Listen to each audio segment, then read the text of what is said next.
mineiro de nascimento, brasiliense de formação de toda a sua vida, e veio de lá desafiado pelo pastor Fernando para trabalhar na Junta de Missões Nacionais.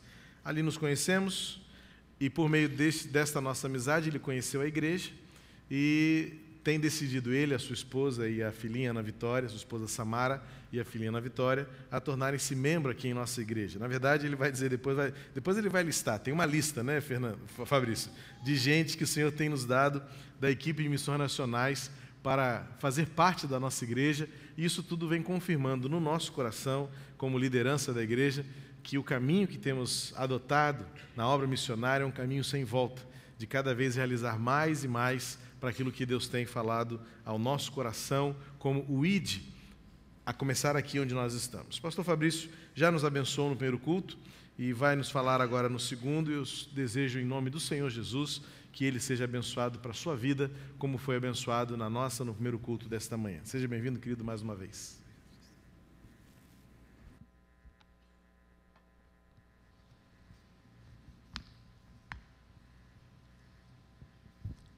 Meus queridos irmãos, a graça e a paz do Senhor Jesus, é motivo de grande alegria estarmos juntos, para podermos compartilhar a palavra de Deus. E quero começar expressando a minha gratidão ao pastor e à igreja pelo carinho que tem nos recebido nesse momento de transição na nossa vida. Nós estamos aqui no Rio eu estou há 6 meses, mas a minha família está apenas quase 3. E eu agradeço a Deus com a forma que a igreja tem nos recebido. E não recebeu só a mim, recebeu aqui a Jaqueline, juntamente com o Renê. Nós temos a irmã Idete, que participa com os irmãos também. Nós temos ainda o Vitor e a Juliana, agora a Kátia, o seu esposo. E nós temos um grande bloco de missões nacionais que tem estado e participado e sendo abençoado de maneira grandiosa pela vida dos irmãos. Os irmãos têm sido usados por Deus para abençoar as nossas vidas.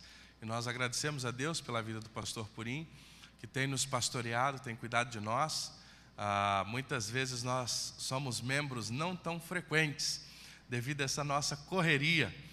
Passamos cada domingo numa igreja, fazendo a mobilização missionária, mas sempre que podemos, estamos juntos e podendo compartilhar a palavra de Deus. Nesta manhã, eu quero trazer uma palavra de gratidão aos irmãos, à Igreja Batista do Mé, em nome de Missões Nacionais. Nós sempre falamos, irmãos, missões nacionais não têm missionários. Quem tem missionários são as igrejas. E hoje, pela graça de Deus, nós estamos juntos com quase 700 missionários em todo o Brasil. E isso é fruto do seu amor, da sua participação, da sua oração, quando você, através do plano de adoção missionária, envia um missionário, seja, por exemplo, o pastor Marcos, que está lá em Oiapoque, no Amapá, seja os missionários que estão no sertão do Brasil, na região sul, trabalhando com as etnias, e também os missionários que estão trabalhando na Cristolândia. Hoje nós temos 6 Cristolândias e muitos irmãos já adotaram a Cristolândia, estão apoiando a Cristolândia em oração e ajudando a sustentar aquela obra e enviando os missionários. Então nós queremos dar uma palavra de gratidão a você, que tem enviado a igreja, através do programa de adoção missionária, através do envio das ofertas, através da oração. Nós queremos dizer a você neste dia, muito obrigado, que Deus o abençoe. E se você deseja conhecer mais sobre esse projeto, nós estaremos ao término do culto, a nossa equipe estará ali fora para lhe falar mais sobre o plano de adoção missionária. Mas, amados irmãos, antes de meditarmos na palavra de Deus, eu gostaria de compartilhar com os irmãos alguns desafios que nós estamos vivendo no Brasil nesse tempo. E um dos nossos maiores desafios envolve a família. A família brasileira, ou a família num contexto geral, ela está sendo agredida. Agredida por leis que estão sendo criadas, há movimentos no Brasil que está querendo acabar com o modelo bíblico de família. O que é um modelo bíblico de família? Pai, mãe, homem e mulher. Esta é a família que a Bíblia nos ensina. E tantas outras coisas que estão atacando a família. Então a Convenção Batista Brasileira está convocando os batistas brasileiros para que durante 100 dias nós possamos orar, levantar um grande clamor em favor da família. Então, o ano passado, nós tivemos 100 dias impactando o Brasil, e esse ano serão 100 dias impactando a família.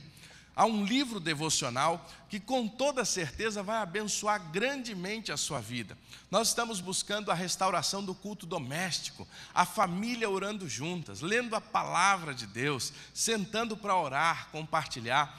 E aqui há 100 meditações, meus irmãos, que falam sobre diversas áreas da família, como, por exemplo, o desafio e a influência da comunicação no meio familiar, a questão da violência doméstica, filhos saudáveis ouvem os pais, o perdão no casamento. Então, são 100 temas importantíssimos para a vida familiar. E qual é a proposta?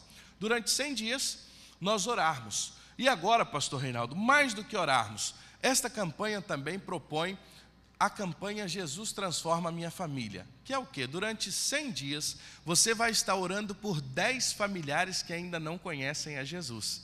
E aqui estão 7 passos da Operação André, e você vai poder dar 7 passos em busca de conquistar para Cristo os seus familiares e amigos que ainda não conhecem a Jesus. A campanha inicia no Dia das Mães, dia 12 de abril. Nós vamos começar no Dia das Mães, 12 de maio, enfatizando o Dia das Mães, e ali nós iniciamos. E nós estamos formando 2 muralhas. Uma muralha de igrejas, nós dividimos o dia em 4 vigílias de 6 horas, e nós queremos ter, pelo menos, amados irmãos, 2.400 igrejas. Cada muralha são formada por 400 igrejas. Hoje, no Brasil Batistas, nós temos 10.000 igrejas, entre igrejas e congregações. E nós queremos levantar, no mínimo, 2.400 igrejas que estejam dispostas a orarem 6 horas por dia. Com isso, meus irmãos, nós vamos conseguir levantar 6 muralhas em todo o Brasil. Então, simultaneamente, durante 100 dias, nós teremos 6 igrejas orando em pontos diferentes do Brasil, pela transformação da família. E isso também nós queremos fazer de maneira individual. Você pode escolher orar de maneira individual. Como? Durante 24 horas e durante 100 dias, nós também estamos fechando e queremos fechar 6 muralhas individuais, onde cristãos batistas brasileiros estão sendo convocados, convidados a assumir 1 hora de oração durante os 100 dias. Então você vai poder entrar no site www.100dias.com.br. Os irmãos já estão acompanhando aí, escolher orar individualmente ou como igreja. Nós iniciamos o site, a divulgação, na metade dessa semana, e nós já temos 145 igrejas e 365 irmãos que já entraram, escolheram o seu horário e já assumiram o compromisso de orar. Agora eu gostaria de convidar você a participar deste grande clamor pela transformação da família brasileira. Porque, irmãos, diante das lutas que estão diante de nós, as armas que a igreja possui, ela não vai para a rua com armas humanas. Nós vamos lutar nesta guerra, são com armas espirituais, é com a oração. A família vai vencer, é de joelhos no chão. Patrick Johnstone diz muito bem: quando nós trabalhamos, Deus olha, mas quando nós oramos, Deus trabalha em nosso favor pela sua bondade. E é uma verdade, e por isso nós estamos clamando a você, adquirir esse material, a estar durante 100 dias orando pela transformação da família. Você pode presentear alguém com esse guia devocional, são temas importantíssimos para a família. Ao término, nossa equipe estará ali para apresentar também a você esse material. Mas queremos convidá-lo. Entre na internet, www.100dias.com.br e faça a sua inscrição. Esta semana que se inicia hoje, também é uma semana muito especial para nós, pastor Purim, porque é a semana conhecida como a Semana do Índio. E dia 19 de abril, próxima sexta-feira, será o Dia do Índio. E nós temos no Brasil ainda mais de uma centena de etnias não alcançadas pelo Evangelho. E na próxima sexta-feira, nós estaremos fazendo 12 horas de clamor pelos povos indígenas. De que maneira? Usando as redes sociais. A cada 10 minutos, nós vamos lançar um pedido diferente através da página de Missões Nacionais no Facebook, para que nós possamos juntos, durante aquele dia, durante 12 horas, clamarmos pela transformação dos povos indígenas do Brasil. Então não se esqueça, próxima sexta-feira, dia do índio, nós teremos 12 horas de clamor pela transformação dos povos indígenas. E estará vindo a Copa das Confederações. Irmãos, nós precisamos aproveitar todas as oportunidades possíveis para tornar o nome de Jesus conhecido. Então, o Avança Brasil é o projeto que nós estamos convidando os irmãos para, juntos, durante os Jogos Olímpicos, a Copa do Mundo e agora a Copa das Confederações, tornarmos o nome de Jesus conhecido. Nós queremos tomar um estádio e nós cremos que isso é possível. Nós vamos iniciar agora com um grande ensaio no jogo Espanha e Tahiti. Nós estamos comprando todos nós o ingresso para esse jogo. E nós estaremos juntos ali, em uma só voz, anunciando e tornando o nome de Jesus conhecido a toda a Europa.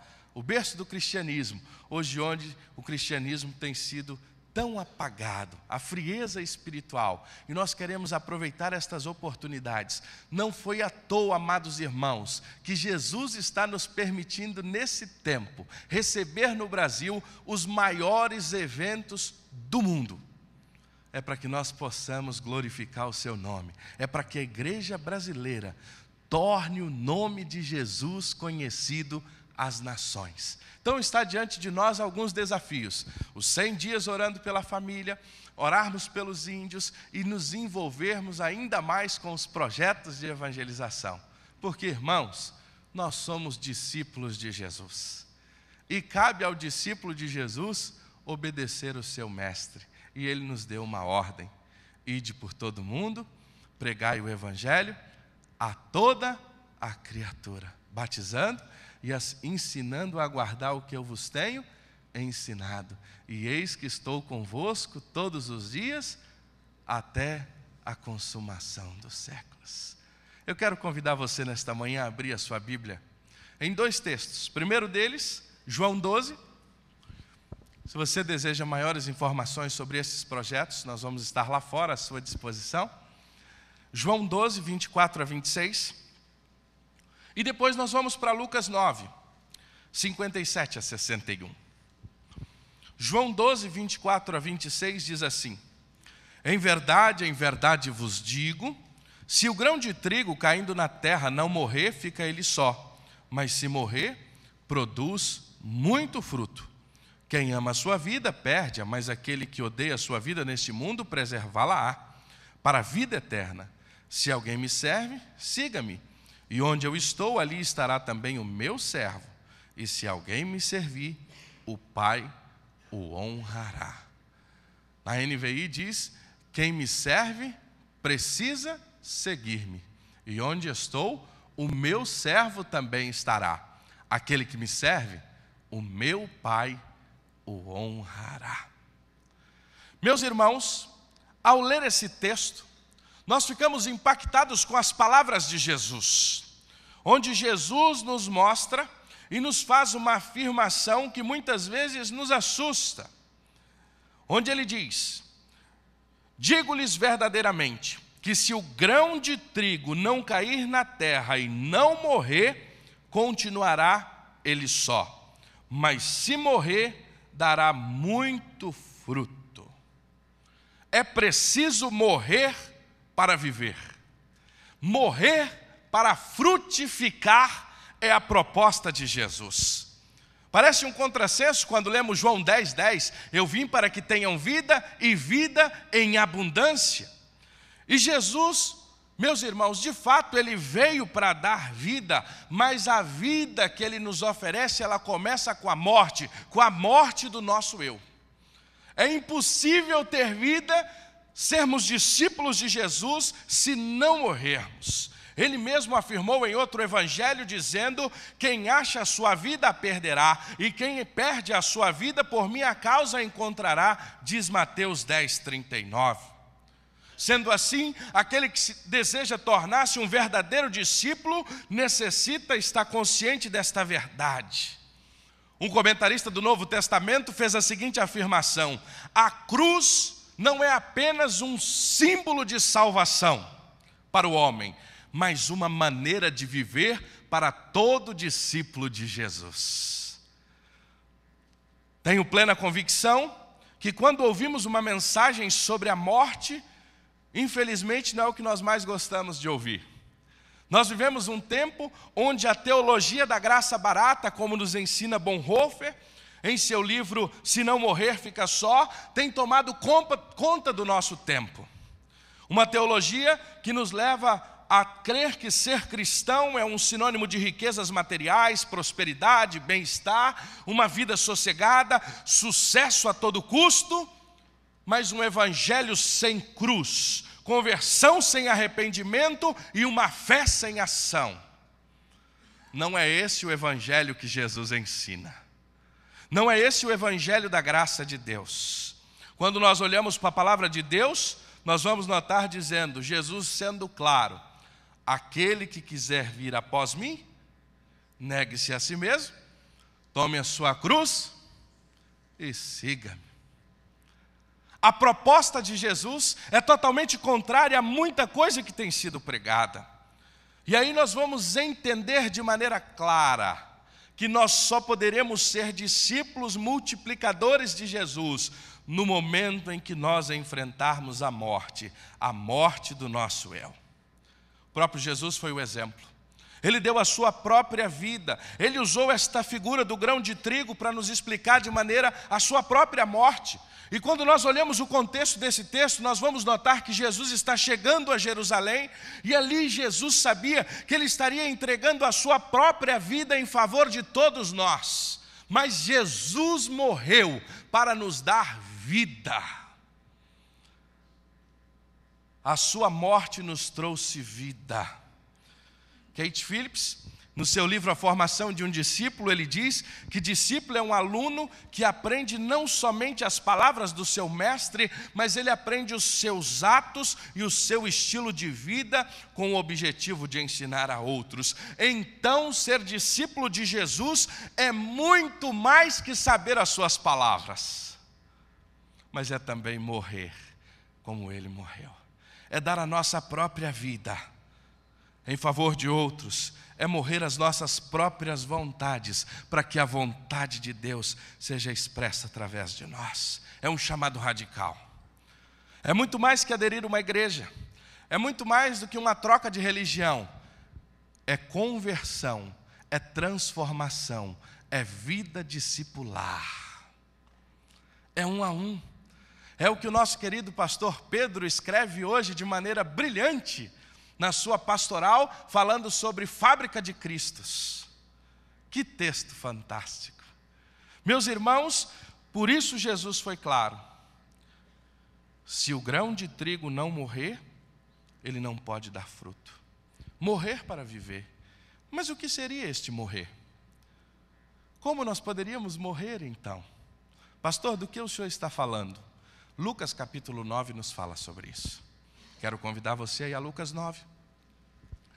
E aqui nós vamos ter no capítulo 9 uma das experiências mais interessantes dos evangelhos, onde Jesus, e aqui lá em Missões Nacionais nós sempre brincamos que aqui acontece a primeira trans. Jesus envia de 2 em 2 para bater de porta em porta e de casa em casa. E aqui eles vão anunciando. Os 12 são reunidos e dão autoridade sobre os demônios, e ele diz que eles devem ir de casa em casa. E as casas que abrissem as portas, eles deveriam desenvolver um relacionamento, ficar ali. Porque, irmãos, discipulado é relacionamento. Aqui Jesus já está nos ensinando isso, é vida relacional. Então a porta que se abre, entre e permaneça. Porque no relacionamento nós vamos apresentar Jesus um ao outro. pregar é muito mais do que falar, é demonstrar com ações, é a vida que fala mais alto. E o capítulo começa aqui no capítulo 9, Jesus enviando os 12, dando poder e autoridade, e nós temos e conhecemos o que acontece. Então tem um evento especial da multiplicação dos pães e dos peixes, onde 5.000 homens são grandemente abençoados.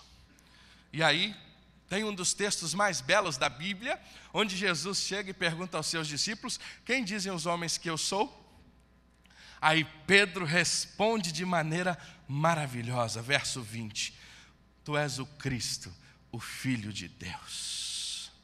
Meus irmãos, logo em seguida, Jesus já dá uma aprofundada no ensinamento, verso 23, e ele diz assim: aquele que quiser vir após mim, negue-se a si mesmo, tome a sua cruz e siga-me. E aí nós vamos ter 8 dias depois um evento muito interessante, que é a transfiguração. E o nosso pastor, dias atrás, de maneira brilhante, nos trouxe um sermão fantástico sobre a transfiguração. E nós entendemos que ali foi um momento muito especial na vida daqueles homens, mas que eles não poderiam permanecer no monte. Era hora de descer. Tinha gente lá embaixo que precisava.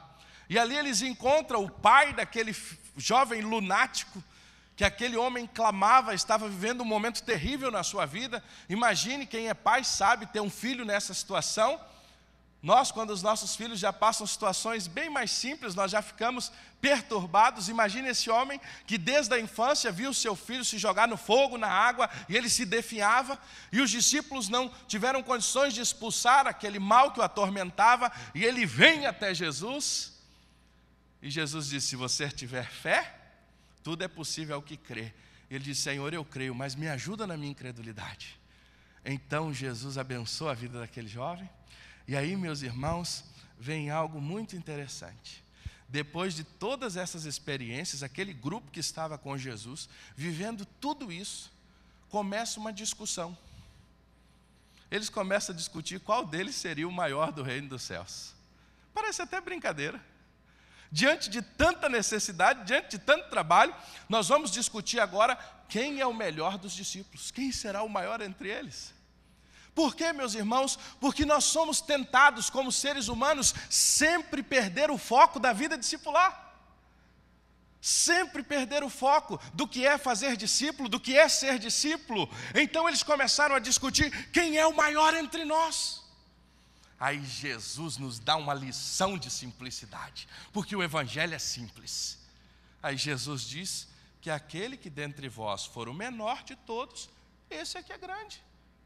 No reino de Deus é tudo diferente, é tudo ao contrário. Quem quer ganhar a vida, perde a vida. Quem quer ser grande, tem que ser pequeno. Porque a matemática de Jesus é diferente da nossa, meus irmãos. Porque Ele não olha o mundo como nós olhamos.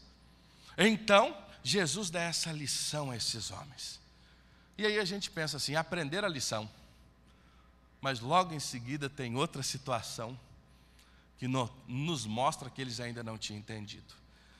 O texto continua no capítulo 9. Então, eles vão caminhando e eles entram numa aldeia onde estavam os samaritanos. E ali, meus irmãos, nessa aldeia, e eles queriam ficar por ali, mas os samaritanos não recebem. Aí alguém tem a brilhante ideia. Tiago e João disseram: Senhor, o senhor quer que a gente mande descer fogo dos céus aqui? Ainda não tinha entendido que o evangelho não é por força e não é por poder. Não é por força humana. Eles ainda não tinham entendido o que é uma vida discipular. E a viagem continua, e o Senhor, mais uma vez, traz uma preciosa lição. E aí nós chegamos no texto que nessa manhã ensinou aos discípulos e nos ensina o que é morrer. De maneira simples. A partir do verso 57. Um homem chega e diz, quando iam pelo caminho, alguém chega e diz: seguir-te-ei para onde quer que fores, Jesus. Ah, meus irmãos, esta é a palavra que todo pastor gosta de ouvir. Principalmente quando a gente está começando uma igreja do zero, que não tem ninguém, estamos plantando uma igreja, chega alguém e diz assim: pastor, eu quero andar com o senhor aqui nesta igreja. Ah, meus irmãos, como nós nos alegramos. Mas olha a resposta de Jesus àquele homem. As raposas têm covis e as aves do céu têm ninhos, mas o Filho do Homem não tem onde reclinar a cabeça. Aqui, meus irmãos, nós vamos ter a primeira lição do que é de fato morrer. Aqui nós temos alguém muito animado com o reino de Deus, mas a animação não basta. Seguir a Jesus deve ser uma decisão consciente. Um homem que está se oferecendo a seguir a Jesus, eu quero ir. Mas Jesus deixa bem claro a esse candidato a discípulo, e a mensagem de Eugênio Peterson, ela diz assim, ela traz essa tradução de maneira bem interessante. Você está pronto para me seguir? Jesus disse àquele homem, saiba que nós não nos acostumamos a ficar em boas hospedagens. Jesus estava dizendo àquele homem, seguir a Jesus tem um preço. Me seguir, vir após mim, tem um preço de deixar a nossa própria vontade, abandonar os nossos próprios prazeres, abandonar os nossos próprios desejos, ou seja, isso é morrer para viver. É isso que Jesus está nos ensinando. O que dá a entender que aquele homem, ao ouvir a fama de Jesus, eu quero seguir a Jesus. Eu fiquei impressionado. Irmãos, mas ficar impressionado, isso não basta. Tem que haver uma entrega total. Quantas pessoas que são impressionadas com o que Jesus faz, como aquele jovem rico. E Jesus fala uma série de coisas, faz uma prova e ele tira nota 10. Aí agora, para fechar o carimbo de aprovado, vende tudo que tem, dá aos pobres e segue-me. O que ele faz? Porque seguir a Jesus é muito mais do que ficar animado. É estar disposto a negar a si mesmo, a sua vontade. Muitas vezes, quando nós falamos de discipulado, vem à nossa mente 8 lições. Mas é muito mais do que isso, é vida discipular, é imprimir nas outras pessoas que estão ao nosso redor quem é Jesus. E é isso que Jesus estava ensinando os seus discípulos. Ele estava compartilhando o que de fato era ser verdadeiramente discípulos. Jesus não queria homens e mulheres pela metade, ou seja, ou eles se entregassem por inteiro, ou não seriam discípulos. A segunda preciosa lição continua no texto, a partir do verso 59 e 60. Olha como diz. E outro, Jesus diz. Jesus vira para outro e diz assim, segue-me. E ele, porém, respondeu, permite ir primeiro sepultar meu pai? Mas Jesus insistiu, deixa os mortos sepultar os seus próprios mortos, tu, porém, vai e prega o reino de Deus. Meus irmãos, alguns estudiosos é claro em dizer e fala que este homem não tinha o seu pai morto. Porque se seu pai estivesse morto, ele estaria ali ou para pedir Jesus para ressuscitá-lo, ou ele não estaria ali. Mas ele usa essa desculpa, ou seja, ele queria estar com seu pai até ele morrer e depois seguir a Jesus. Ou seja, a prioridade dele não era seguir o mestre. Ele tinha outra prioridade na sua vida. Como nós, muitas vezes, temos outras prioridades que entram no lugar de Jesus. E muitas vezes nós falamos para Jesus, Senhor, deixa eu sepultar o meu pai.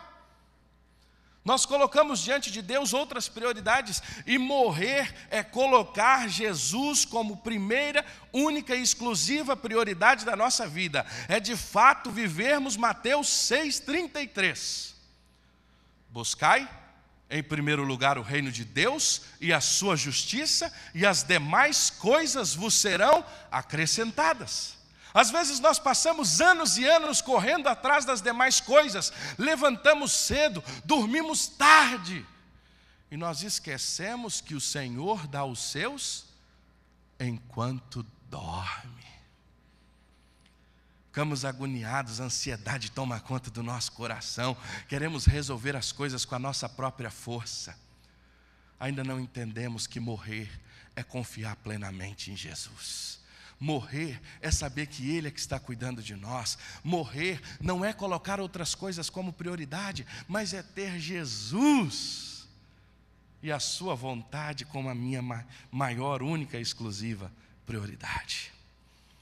Este homem diz que ele não poderia ser um discípulo de Jesus enquanto seu pai viver. Somente depois.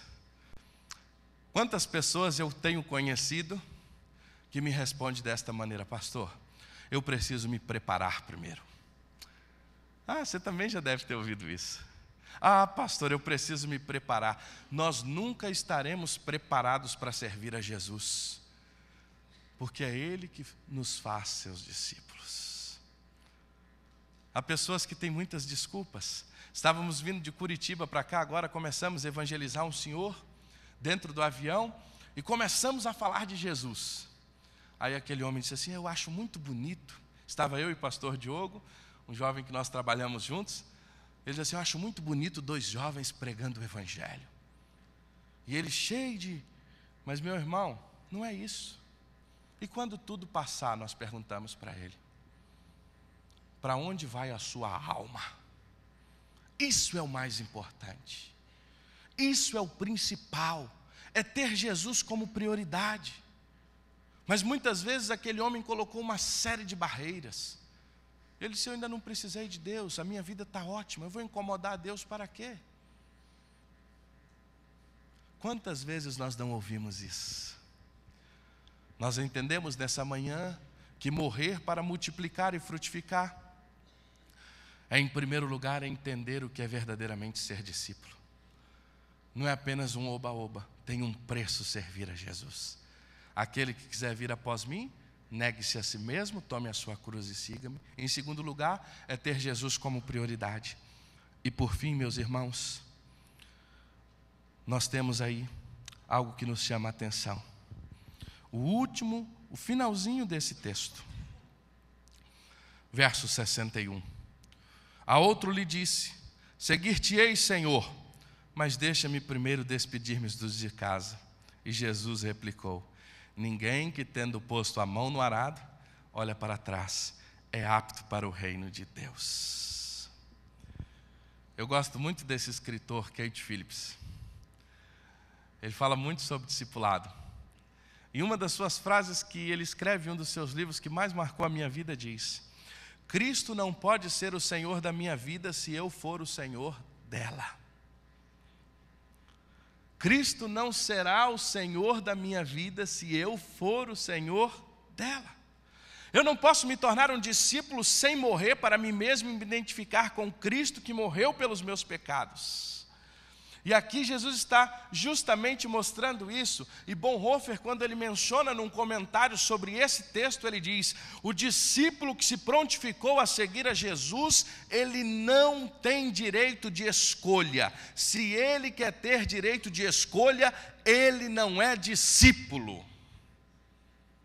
Irmãos, isso é forte. Porque a gente vive num tempo em que a teologia ensina que o homem deve ordenar a Deus, enquanto a Bíblia diz que o discípulo não escolhe, ele morre. Porque não é a sua vontade, é a vontade de Deus nas nossas vidas. Nós precisamos entender que ser discípulos é justamente não ter escolhas, mas é dizer: Jesus, faça a tua vontade em nós. Este homem estava confuso. Ele queria seguir a Jesus, mas ele queria voltar para a sua família. Ele queria ir em casa antes. E aqui, como afirmei no primeiro culto, é uma das grandes verdades que eu tenho aprendido. Um escravo não tem direito, ele tem senhor. Quando nós somos discípulos de Jesus, nós nos tornamos escravos dele, servos dele, esta é a palavra. E quando eu tenho a Jesus como Senhor e Salvador da minha vida, eu me torno um servo. Se Ele é Senhor, eu tenho que ser escravo. E escravo não tem direito, ele tem Senhor. E a minha alegria está em servir ao Senhor. Sabe por quê? Porque eu estava condenado ao inferno. Já estava condenado, mas Ele, por seu amor, me resgatou das trevas para a maravilhosa luz, a fim de anunciar estas virtudes. Eu preciso entender agora, como discípulo, que eu sou servo. Por isso, o reino de Deus, aquele que quiser ser o maior, tem que ser o menor. E ninguém que põe a mão no arado, olha para trás. Ser discípulo significa dar passos, Pedro teve que deixar as redes, Mateus deixou a coletoria. Quantos outros que a Bíblia menciona? Meus irmãos, Mateus talvez poderia pensar, eu poderia continuar na alfândega. Pedro poderia pensar, eu poderia continuar com as minhas redes. Mas nos dias em que esses homens conheceram a Jesus verdadeiramente, eles entenderam que eles deveriam morrer para todas as coisas e seguir o Mestre. Para ser um discípulo, nós temos que seguir alguém. Ninguém é discípulo se ele não segue alguém. Ser discípulo é seguir a Jesus. E para seguir a Jesus não dá para passar em casa antes. Concluo finalizando nessa manhã com uma pequena ilustração que li em um desses livros sobre discipulado. Paulo diz em Gálatas 2:20: fui crucificado com Cristo, assim já não sou eu quem vive, mas Cristo vive em mim. Vamos juntos falar em uma só voz? Fui crucificado com Cristo, assim já não sou eu quem vive, mas Cristo vive em mim. O que seria isso na prática? Quando nós pensamos nesse texto, há uma ilustração muito simples. Imagine o pastor Fabrício pilotando um avião daqueles pequenininhos, e eu gosto sempre de dizer aqueles em que só o piloto usa capacete. E eu não entendo por quê. E nós estávamos na Amazônia, voando num avião desse pequenininho, e perguntei ao piloto. Aí ele foi me dizer por que ele viajava só em cima da água. Ele dizia: pastor, muitas vezes pode acontecer alguma coisa, e aqui nós vamos tentar pousar. E aí eu comecei a entender por que ele estava de capacete. Aí nós ficamos brincando com ele, mas na verdade era para a sua comunicação.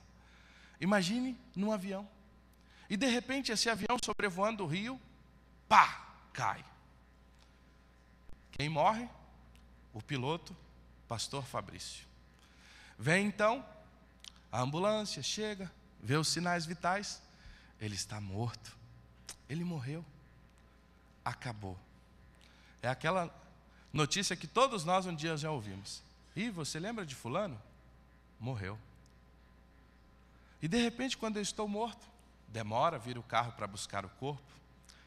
Isso é uma ilustração. Jesus chega e vem até a minha pessoa e diz assim: Fabrício, você está morto. Morreu. A sua vida acabou. A sua vida sobre a terra acabou. Mas eu tenho uma proposta para você. Eu soprarei novamente o fôlego de vida em você, mas você tem que me prometer uma coisa. Você vai fazer tudo que eu pedir e tudo que eu te mandar. Você vai fazer, Fabrício, eu posso te dar vida, mas com uma condição. Você vai fazer tudo que eu te mandar. Primeiramente eu olhei e disse assim: não, esse negócio está muito ruim, gente. Eu fazer tudo que ele me mandar? A minha reação imediata: de maneira nenhuma, isso é escravidão. Mas aí eu lembro de uma coisa: eu estou morto.